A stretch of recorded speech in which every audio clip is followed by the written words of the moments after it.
These are the 10 questions I get asked the most by everybody who's making a move to East Texas. Let's get into it.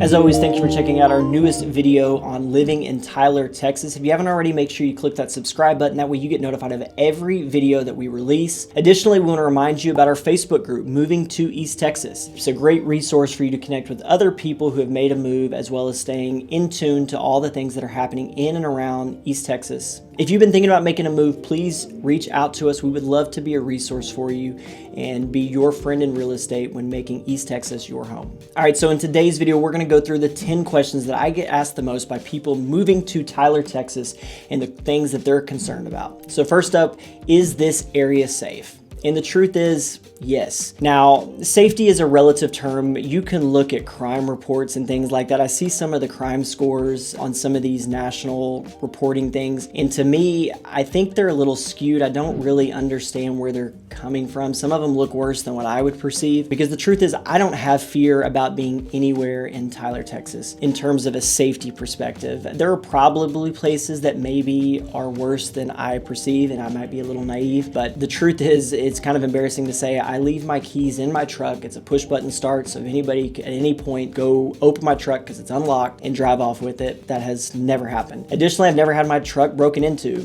Knock on wood, but I think Tyler is pretty safe everywhere. I think the biggest differentiation in what you're paying when you see a discrepancy in prices in certain neighborhoods and things like that is really just going to be the age and condition of the homes around the property. There are areas that are going to be cheaper, and a lot of that's just because the areas are older. A lot of the homes are, not as well cared for and things of that nature, and because of that, they're not going to appreciate the same as places and their relative location to amenities and things like that. So generally, Tyler is very safe. The next question is actually probably the most frequently asked question, and it's, do you get a lot of tornadoes? And the answer is no. We did a whole video breaking down East Texas weather. I really suggest you check it out to make sure that you're very familiar with what happens. We do get a lot of storms and things like that. I've lived in Tyler for 30 years now and have never experienced or seen a tornado. Some of the stats show that we've actually had tornadoes in Tyler that I didn't realize were tornadoes. We definitely have big storms and things like that where there is threat of wind and heavy rain and stuff like that that can create some damage. But generally speaking, tornadoes are not a concern in East Texas. Number 3, where are the best schools? Now, this is a very subjective question. Being a former educator, I've got lots of opinions on education. Most people, when they're making a move to East Texas, have identified 3 main school districts: Lindale, White House, and Bullard. Those 3 traditionally as a district have the highest ratings. But my kids go to TISD and we're very happy with that. Their schools are rated as well as many of the Bullard schools and things like that. So while there are some that are not as well performing in parts of TISD, generally TISD schools are great. Brownsboro ISD to the west is another phenomenal district. White House and Bullard are always good. To me, Lindale is probably, if we're looking at the way the state rates schools, going to be the premier district in East Texas, just because of the consistency of them performing so well in all the state measured areas and things like that. So schools here are great. I tend to believe that school is what you make of it, and there are instances in every district where your child maybe gets one teacher that's not very good that can make the whole experience not great. So all schools can be good. All schools can be bad. I see a lot of things on social media about bullying and things like that, and I don't think that is exempt from any school district. You're going to have that in TISD, White House ISD, Bullard ISD, Lindale ISD. It's going to exist everywhere. Unfortunately, is the reality of the way that stuff works, and having worked in schools, there are mean kids everywhere, unfortunately. I don't think any of them are significantly better than another. I would have no problem sending my kids to probably any district within the area. So schools in East Texas are great. Number 4. which area is best for investment and appreciation. Now, this kind of depends on what your goals and what your target are. If your goal is to sell in 4 or 5 years and you want to make sure you get your money out, that's one thing. If you're looking for something long-term or cash flow, things like that, that's a different answer. But generally, if we look at Tyler, the areas that tend to appreciate the most are going to lie south of Highway 31. That's just your 01 and 03 zip codes, primarily because that's where all the amenities in Tyler are. So that's where the greater desire is. People are going to continue to buy houses close to the things that make Tyler great. I think another area that you should focus on is the area in and around downtown. Prior to, I don't know, maybe the last 2 to 3 years, I would say north of downtown was not necessarily a great market for value and appreciation and things like that. But as downtown continues to transform, the new medical school being built just to the east, I think those areas between downtown and the hospital district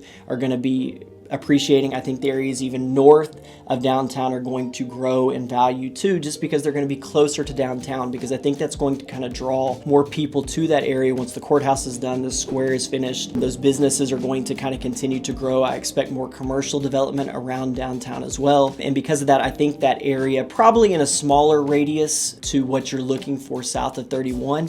But I think if you focus in those areas, you're going to have lots of opportunity for growth and to get your money back if you decide to sell. Number 5, are the property taxes really that high? And the short answer is yes. Our property taxes in Texas are going to be higher from a percentage of value standpoint than a lot of places across the country. Now, that being said, if you look at Tyler compared to a lot of like major metros and things like that, we're about 50% less. You're going to pay a little over 2% in the city of Tyler. But if you go to parts of Houston and Dallas, Austin, San Antonio, your tax rate's going to be somewhere around 3 to 3.25%. Additionally, if you live in some of the smaller municipalities around East Texas, like Chandler, Lindell, Bullard, and even White House, your tax rate's going to be north of 2.25%. But those are going to be smaller areas specifically. And if you live just outside of that, you kind of bypass the city tax. It's the same for Tyler. So you're going to catch a break there. But additionally, we've got things kind of built in as a state to kind of help ease the tax burden. The new homestead exemption allows you to take $140,000 off your taxable school value. So the biggest bulk of your taxes are going to be what fund the local ISDs, the local school districts. And so let's say you have a $400,000 house, your Tyler ISD tax rate's 1.125 or 1.25, I don't know what it is. So let's say it's worth $400,000. You're only going to be taxed at a value of $260,000 for that school district. So it's going to drop that tax burden down probably a good bit for most people, probably in the range of like $2,000 to $3,000 a year. So you're going to catch a little bit of a break in that regard. Number 6. How bad are the summers? They suck. But I think it's just something you get used to. And I think depending on your taste, I've had a lot of people move here from the north that much prefer the summer heat than the bitter cold winters. If you're coming from some place that's very temperate and mild, 70, 80 degrees year round, summers are going to be tougher. The humidity here is not fun. It will limit the likelihood and the want to go outside when you get to late July and August. You're just kind of fed up with it. You try to stay inside because you just sometimes when it's rained or the humidity's higher than normal and it's 98, 100 degrees, you just sweat almost immediately, and that sucks. But it's a small window of probably 6 to 8 weeks to where it's really, really hot and uncomfortable to where you don't want to be outside at all. It's tough, but it's not unbearable. Number 7, is Texas turning blue? Now, I'm not very political, so I don't try to get into that stuff too much. But a lot of people moving to Texas are coming here to be around more like-minded conservative people. So if you're seeking a place that is very blue and you're concerned about Texas becoming that, I'm personally not super concerned. We do have probably more liberal populations growing than say we did maybe 3 or 4 years ago, but I think the diversity and polarizing nature of politics now has just brought more of that out. If you look at like election results and things like that, especially in East Texas, we're not really seeing any big changes. And then when you start to look west of like Dallas, outside of the metro populations, Texas is still very, very conservative. So in my mind, the idea that Texas would ever turn blue is very, very small, just because, most of the people here are founded in a lot of very conservative beliefs. You're in the Bible Belt, and a lot of that stuff is just going to insulate, I think, the growth of more liberal politics and ideas and things like that. So while there's probably more than there were 5 or 6 years ago, I don't think it's enough that it's actually going to make a big change. Number 8, are people friendly to outsiders in Texas? Yeah, the truth is a lot of people are super nice. You're going to go on Facebook groups and message boards and things like that and see a handful of people say, don't come, we're full, all that kind of stuff. And those people are not a reflection of the overall population. Those are the same people that complain about everything. They complain about the traffic. They complain about the 2 people in front of them at line while they're getting coffee. They're just upset about everything. And the idea of more people coming here is not what they want. But the truth is, people here are nice generally. They wave, they smile, they say hi, even if you don't know them. And nobody asks, where are you from? You may prove me wrong the next time you come and you're having lunch and your table next to you says, oh, where are you guys from? But that's not a big concern for most people. Most people don't care where you're from. They just expect you to be nice, polite, those kind of things, the same that we would, and you will fit right in. Number 9, is Tyler a good place to raise a family? And for me, this is one of the easiest ones. The answer is yes. I don't know of many places that I would choose to raise a family besides Tyler, Texas.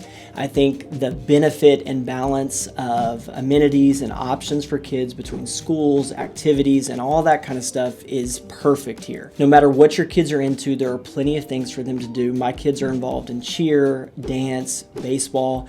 My son's friends who are very big into basketball. I've got another client whose kids are very big into volleyball. And then so even beyond like the outside of school stuff, there's options for all of your kids to be involved in whatever it is they want at a high level. But even if it's not a high level, we've got great little league programs for baseball, great TISD leagues for basketball, soccer options at Lindsay Park are great. So no matter what your kids are involved in, there's going to be plenty of options for them to do it. And I just think Tyler provides a great balance, because every time I go to the Metroplex, it's like, I don't think I would want my kids to live here. It feels too fast. It feels like there's so much to choose from that it kind of creates this sense of, entitlement's not the right word, but just they can't appreciate things the same. I think Tyler has a good balance of having plenty to do, plenty of amenities and things like that, but still kind of maintains that small town feel with the traditions of the Rose Parade, the East Texas State Fair, the Christmas Parade, all that kind of stuff still gives East Texas a small feel. It's easy to know people everywhere you go. You see friends out. So I just feel like Tyler is a phenomenal place to raise a family. And number 10, what makes Tyler a great place to live? So we've named several of the things. For me, the biggest thing is I think it's a great place to raise a family. It gives them all kinds of opportunities to be involved in different sorts of things. At the high schools, in TISD specifically, they're so big that the choices and options that they have for students are phenomenal. Whether it's theater, it's science type stuff, esports and things like that have really grown. They have fishing teams now. You've got all the normal sports. But additionally, I think the benefit of going to a bigger high school like Tyler High or Legacy, your kids get to fit into different groups of people. When you get into some of these really small schools, outside of Tyler, if you don't fit into one group of students, that friend group, you may never get a chance to kind of work into it.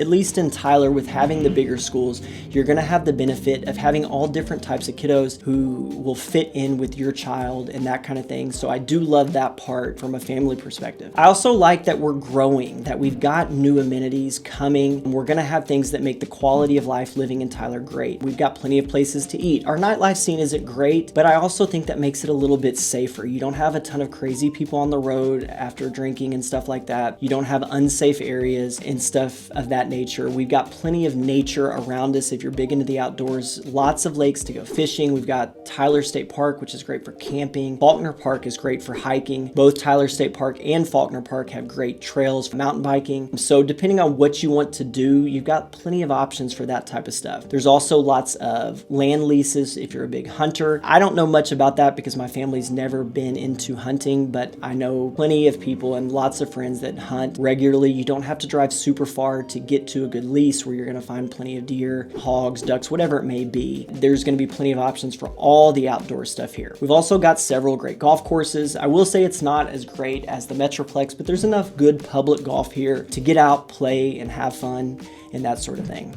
But I think simply what makes Tyler a great place to live is it does kind of middle big city with small town. You know, if you go to, say, you live in Chandler, Texas, you don't have hardly anything. You definitely get that small town feel. Most people know each other, but you've got 2 or 3 restaurants. In Tyler, you're gonna have tons of restaurants. You're gonna have good options. Maybe not the variety that you're wanting, but plenty of good food. You're gonna go out almost any time and see plenty of people you know to kind of feel connected to the community. You've got all the, annual festivities, from the Rose Parade, the East Texas State Fair like we talked about, the Christmas Parade, all that kind of stuff kind of build to the community. East Texas Friday Night Lights, whatever high school your kids go to, Friday night football is a big deal everywhere. Even for the towns that aren't very successful, there's always going to be a crowd out on Friday night just because people support the local high school. You go to games, it's as much of a social event as it is for the football. So having that sense of community around a small central, thing, I think is what kind of adds to the value of making Tyler still retain that small town feel. But if you want to go get a good meal, go shopping, you're going to have plenty of options. And I think that's what makes Tyler great, is it does a really good job of middling small town with amenities. As always, thank you for checking out our latest video, 10 questions I get asked the most about making a move to Tyler, Texas. If you found this video helpful, give us a like, leave us a comment. What questions do you have about Tyler, Texas specifically? Additionally, we want to remind you to subscribe to the channel if you haven't already. That way you get notified of all the newest videos that drop. We've also got our great Facebook group, Moving to East Texas. Make sure you join that and connect with other people making a move or have already made the move, and use them as a resource to help make that transition a little bit easier. And lastly, I want to be your resource and friend in real estate. So if you've got questions about making a move, please don't hesitate to reach out. We've got all our contact information in the banner and in the comment below. So hit us up. We would love to be a resource to help make East Texas your home.